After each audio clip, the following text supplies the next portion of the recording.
আসসালামু আলাইকুম, আশা করি সবাই ভালো আছেন। আইএলস রাইটিং এইটাই সবচেয়ে বেশি আমরা প্রবলেম ফেস করি, কারণ দেখা যায় রিডিং এর পরে রাইটিং এ কিন্তু প্রবলেমটা ফেস করি আমরা। তো দেখা যাচ্ছে রাইটিং আমরা যত ভালোই লিখি না কেন, আমাদের মনে হয় যে অনেক ভালো লিখছি, কিন্তু আসলে আমরা যখন স্কোরটা পাই তখন দেখা যায় যে 5.5, 6 অথবা 6.5 এরকম একটা নাম্বার আসছে। তো এইটার আসলে কারণটা কি? এই কারণগুলো নিয়ে আসলে আমি এইভাবে একটা সিরিজ আকারে আমি ভিডিও দেওয়া শুরু করবো। এটা হচ্ছে আমাদের প্রথম ভিডিও। তো আশা করি ভিডিওগুলো যদি পুরোটা এবং পুরো সবগুলো ভিডিও যদি কেউ কমপ্লিট করে তাহলে তার রাইটিং টাস্ক নিয়ে আসলে কোনো প্রবলেম থাকবে না। ওকে, লেটস স্টার্ট।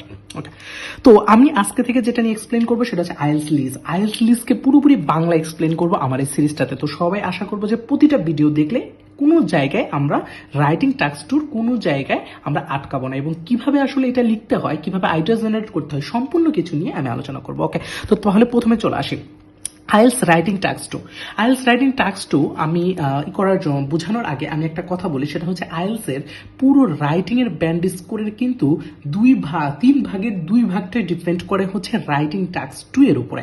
কারণ টাস্ক ওয়ান থেকে কিন্তু খুব বেশি, টাস্ক ওয়ানটা যতই আমরা ভালো লিখি না কেন, যতই সময় দিয়ে লিখি না কেন, এটা থেকে কিন্তু আমি ভালো ব্যান্ড স্কোর পাবো না। তো ভালো ব্যান্ড স্কোর পাওয়ার জন্য আমাদের যেটা দরকার সেটা হচ্ছে রাইটিং টাস্ক টু ভালো করে লেখা। তো আমি সেই জন্য সবাইকেই বলবো, সর্বপ্রথম যখন আমরা কোশ্চেন্স পাবো, এই কোশ্চেন্সগুলো আমরা ভালো করে অ্যানালাইসিস করে লেখার চেষ্টা করবো টাস্ক টুটা। তো এই টাস্ক টুতে লেখার কিন্তু অনেক কিছুই আসলে ইম্পর্টেন্স, কারণ আমরা যে ব্যান্ড স্কোরটা দেয় সেই ব্যান্ড স্কোরটা 4টা ক্যাটাগরিতে বা ক্রাইটেরিয়াতে আসলে দেওয়া হয়। তো এখানে আমরা সব থেকে ইম্পর্টেন্ট একটা হচ্ছে টাস্ক রেসপন্স করা। তো টাস্ক রেসপন্সের উপরে 25% মার্ক কিন্তু ডিপেন্ড করে। তো টাস্ক রেসপন্স জিনিসটা আসলে কি? আচ্ছা, তা আইএলস রাইটিং টাস্ক টুতে সবচেয়ে ইম্পর্টেন্ট যে জায়গাটা সেটা হচ্ছে টাস্ক রেসপন্সটা হচ্ছে 25% মার্ক কিন্তু এটার উপরে ডিপেন্ড করতেছে। তো তারপর হচ্ছে গ্রামাটিক্যাল অ্যাকুরেসি অ্যান্ড রেঞ্জ, সেটা ইম্পর্টেন্ট। তো আমরা সর্বপ্রথম যেটার উপরে টার্গেট করবো সেটা হচ্ছে কি টাস্ক রেসপন্স করা, মানে আমার যে কোশ্চেন্সটা দিচ্ছে আমি কোশ্চেন্সের টপিক ওয়াইজ কতটুকু হ্যান্ডেল করতে পারতেছি, কত সুন্দর করে গুছিয়ে লিখতে পারতেছি, সেটা ডিপেন্ড করবে হচ্ছে টাস্ক রেসপন্সের উপরে। তো এইটার উপরে আমার কত নাম্বার আছে? 25% মার্ক কিন্তু ডিপেন্ড করে। তো এরপরে আমরা চলে যাই এটা আসলে কিভাবে কাজে লাগাবো, সেটা হচ্ছে আইডিয়া ফোকাসড করা, বিভিন্ন সুন্দর আইডিয়া জেনারেট করা টপিক ওয়াইজ। এটা কিন্তু টপিকের মধ্যে কিন্তু আমাদের থাকতে হবে। তো আমাদের যে কোশ্চেন্সটা দিবে সেই কোশ্চেন্সের মধ্যে যেটাকে ইঙ্গিত করবে বা যেটা ওরা চাবে আমাদের, সেটা নিয়েই কিন্তু কথাবার্তা বলতে হবে। এখানে উল্টাপাল্টা জিনিস কিন্তু লিখলে আমার ব্যান্ড স্কোর বাড়বে না। ওকে, তো টপিকের সাথে রিলেভেন্ট থাকতে হবে, সবসময় টপিকের সাথে রিলেভেন্ট থাকবে। টপিকের বাইরে কোনো কিছু এক্সপ্লেন করার কোনো দরকার নাই। ধরেন কোনো কিছু অনেক ইন্টারেস্টিং, কিন্তু আপনার মনে হচ্ছে এটা লিখলে অনেক ভালো হবে, ওটা অনেক ইন্টারেস্টিং, কিন্তু সেটা কখনোই কিন্তু টপিকের বাইরে যদি হয় কখনো সেটা উল্লেখ করবেন না, এটা আপনার ব্যান্ড স্কোর কমিয়ে দিবে। আচ্ছা, সাপোর্টেড আইডিয়াটা হচ্ছে সব থেকে ইম্পর্টেন্ট একটা জিনিস, কারণ টাস্ক রেসপন্সের মধ্যে 3টা জিনিস মাথায় রাখবেন। একটা কি, টপিকে থাকতে হবে সবসময়, টপিক রেলেভেন্ট যে ব্যাপার স্যাপার সেগুলো সবসময় লিখতে হবে। তারপর সাপোর্টিং আইডিয়াগুলো টপিক রিলেটেড আনতে হবে। সাপোর্টিং আইডিয়া এবং মেইন আইডিয়াটা একটু ক্লিয়ার করি। ধরেন মেইন আইডিয়াটা হচ্ছে একেবারে এক্স্যাক্ট যেটা আপনি করতেছেন সেটা, এবং সেইটার সাথে ওইটার রিলেটেড কোনো কিছু যদি ওইটাকে এক্সপ্লেন করে বা ওইটাকে ইঙ্গিত করে যদি অনেক বড় করে কোনো কিছু বোঝায়, তাহলে সেটা হবে সাপোর্টিং আইডিয়া। তার মানে ওইটার সাথে রিলেটেড কোনো কিছু যেটা, সেটা হচ্ছে আমাদের সাপোর্টেড আইডিয়া, আর যেটা একবার এক্স্যাক্ট কোনো কিছু সেটা হচ্ছে আমাদের মেইন আইডিয়া। তো এইটি হচ্ছে সাপোর্টিং আইডিয়া আর মেইন আইডিয়ার মধ্যে আমাদের পার্থক্য। ওকে, তো এই দেখেন আমি আরো ক্লিয়ার করবো বডিতে গিয়ে। তো আমরা পুরোপুরি এখানে দেখতে পাচ্ছি বডির মধ্যে হচ্ছে আমরা পুরোটা হচ্ছে দুইটা পার্ট, কারণ বডি 1 বডি 2 এখানে দুইটা জিনিস আমাদেরকে এক্সপ্লেন করতে হবে অ্যাগ্রি ডিসঅ্যাগ্রির ক্ষেত্রে। তো একটাই আমরা হচ্ছে মেইন আইডিয়া নিয়ে আমরা ডিসকাস করব বডি 1-এ, এন্ড হচ্ছে আমরা সাপোর্টিং আইডিয়া নিয়ে ডিসকাস করব হচ্ছে বডি প্যারাগ্রাফ 2-তে। তো এই যে অংশটা মানে আমার অ্যাগ্রি ডিসঅ্যাগ্রি অথবা আমি যদি কোনো কিছু অপিনিয়ন দিই, তখনও আমার কিন্তু এই সাপোর্টিং আইডিয়াগুলোকে টানতে হবে। তো এই যে ব্যাপারটা হচ্ছে আমরা বডিতে লেখার সবসময় চেষ্টা করব। তো এইটাই হচ্ছে আমাদেরকে টাস্ক রেসপন্স, মানে আমি কতটুকু হ্যান্ডেল করতে পারছি, আমার যেটা চাচ্ছে সেই রিলেটেড কোনো কিছুকে কতটুকু গুছিয়ে লিখতে পারছি। তো এই জিনিসটাই হচ্ছে ডিপেন্ড করবে হচ্ছে আমার 25% মার্ক। ওকে, তো এইবার আমরা দেখি একটু কি করতে হবে, সবসময় ডেভেলপড অ্যান্ড এক্সটেনশন আইডিয়া, তার মানে আইডিয়াটাকে এক্সটেন্ড করতে হবে। তো আপনি যে আইডিয়াটা লিখবেন সাথে সাথে ওই আইডিয়াটা শুধু লিখে দিলেন তাইলে কিন্তু হবে না। তো রাইটিং টাস্ক টুতে আমার সব থেকে বেশি ফোকাস থাকতে হবে কি, আমার ফোকাস থাকতে হবে হচ্ছে আইডিয়াটাকে ডেভেলপ করতে হবে এবং আইডিয়াটাকে এক্সটেন্ড করতে হবে, মানে আইডিয়াটাকে অনেক বড় করে লিখতে হবে। এই আইডিয়াকে বড় করে লেখার সময় আপনার যেটা করতে হবে, সেন্টেন্সের স্ট্রাকচারের মধ্যে রেঞ্জ আনতে হবে অ্যান্ড হচ্ছে অ্যাকিউরেসি আনতে হবে। ওইটাই আবার আছে 25% মার্ক।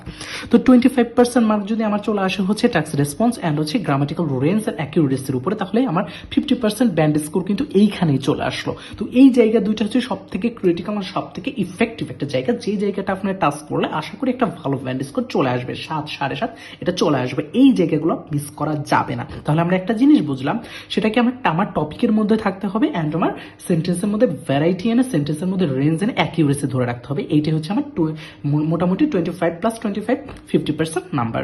ওকে, এইবার আসি টাইম ম্যানেজমেন্টটা কিভাবে করব। আমি যখনই কোশ্চেন্স পাবো, কোশ্চেন্স পাওয়ার পরে আমি যদি চিন্তা করি যে আমি টাস্ক 2টা দিয়ে শুরু করব, তাহলে আমি টাস্ক 2টা দিয়ে শুরু করাটা আসলে বেটার। তো আমি আপনাদেরকে এটা বলবো, সাজেস্ট করব। তো আপনার টাস্ক 2টা যখন শুরু করবেন, সর্বপ্রথম কোশ্চেন্সের উপরে আপনারা কিছু কাজ করতে হবে। 1 নম্বর কাজ হচ্ছে টাইম ম্যানেজমেন্ট করা। কিভাবে অ্যান্সার করবেন, কিভাবে কি করবেন না করবেন, সেই পুরোটা হচ্ছে সেট করাটাকে বলতেছে আমরা টাইম ম্যানেজমেন্ট করা। তো তাহলে টাইম ম্যানেজমেন্টের ব্যাপারটা কিভাবে হতে পারে আমি একটু ক্লিয়ার করে বুঝাই। প্রথমে হচ্ছে থিঙ্কিং। আপনাকে প্রথমে থিঙ্কিং করতে হবে, কারণ থিঙ্কিং এর উপরে কিন্তু একটা না আপনার টাইম কিন্তু এখানে দিতে হবে। যদি আপনি ভালো থিঙ্কিং করতে পারেন, যদি ভালো কোনো একটা আইডিয়া জেনারেট করতে পারেন, আপনার টাস্ক রেসপন্সটা সব থেকে সুন্দর হবে, যেটা থেকে আপনার এক থিঙ্কিং এর উপরে 25% মার্ক কিন্তু ডিপেন্ড করবে। এবং এই থিঙ্কিং এর উপরে আপনি কোন জায়গায় কোন সেন্টেন্স লিখবেন, বডিতে কোথায় কমপ্লেক্স ইউজ করবেন, সেটাও আপনি থিঙ্কিং এর মধ্যে করবেন। তো থিঙ্কিং তাহলে আমরা দুইটা জিনিস করব। 1 নাম্বার হচ্ছে থিঙ্কিং এর মধ্যে আমাদের 50% মার্ক ডিপেন্ড করবে একেবারে থিঙ্কিং এর উপরে। প্রথম কাজ কি, তো আমরা হচ্ছে টাস্ক রেসপন্সে কোন ধরনের আইডিয়া আইডিয়া দিয়ে আমরা লিখবো, সেই আইডিয়াটা জেনারেট করব, সেটা আমরা থিঙ্কিং এর মধ্যে করব। তারপরে কি হবে, আমি কোন জায়গায় কোন ধরনের গ্রামাটিক্যাল স্ট্রাকচার ইউজ করব সেন্টেন্সে, সেই জিনিসটা আমি কিন্তু এখানে চিন্তা করব। যেরকম আমি হচ্ছে ধরেন কনক্লুশনের মধ্যে আমি একটা প্যাসিভ ইউজ করব, অথবা আমি একটা জিরান্ড ইউজ করব, অথবা আমি বডির মধ্যে দুইটা কমপ্লেক্স ইউজ করব, খুব বড় করে এক্সটেন্ড করে কমপ্লেক্স ইউজ করব। তো এই ব্যাপারটা হচ্ছে থিঙ্কিং করতে হবে আপনার প্রথমেই। তারপরে হচ্ছে এবং আইডিয়াটা তো আপনাকে প্রথমেই নিতে হবে, প্রশ্ন পাওয়ার সাথে সাথে আইডিয়া জেনারেট করা শিখতে হবে। এইখানে আপনি 5 থেকে 7 মিনিটও যদি অপচয় করেন, সেটা অপচয় না। এইটাই হচ্ছে আপনার জন্য সব থেকে ইম্পর্টেন্ট জায়গা, কারণ এইখানে আপনি যত ভালো একটা থিঙ্কিং করবেন, আপনার টাস্ক রেসপন্স তত ভালো হবে, ভালো একটা ব্যান্ড স্কোর আপনি পাবেন। 7 বা 7.5 যারা পায়, তারা কিন্তু এই থিঙ্কিং এর উপরে বেশি সময় দেয়। লিখতে আসলে সময় লাগে না, যখন আপনার পুরো প্রসেস জানা থাকবে, পুরো প্রসেস জানবেন কিভাবে কি লিখবেন, তো ইজিলি আপনি তখন লিখতে পারবেন। কিন্তু আপনি যদি থিঙ্কিংটা ভালো না করে আপনি লিখতে যান, তাহলে লেখার সাথে থিঙ্কিং করলে আপনার সময়ও বেশি লাগবে এবং লেখাটা অতটা সঙ্গতিপূর্ণ নাও হতে পারে। ওকে, তারপর হচ্ছে রাইটের ক্ষেত্রে আমি বলেছি হচ্ছে 27 থেকে 30 মিনিট। এই পুরোটা সময় হচ্ছে, কারণ এখানে আপনি টোটাল 40 মিনিট সময় পাচ্ছেন, তার মধ্যে 5 থেকে 7 মিনিট সময় যদি আমি আসলে থিঙ্কিং এর উপরেও দিই, আমার কোনো সমস্যা নেই। আমি কি করব, 27 থেকে 30 মিনিট এই সময়টাকে আমি দিব হচ্ছে কিসের উপরে, রাইটের উপরে।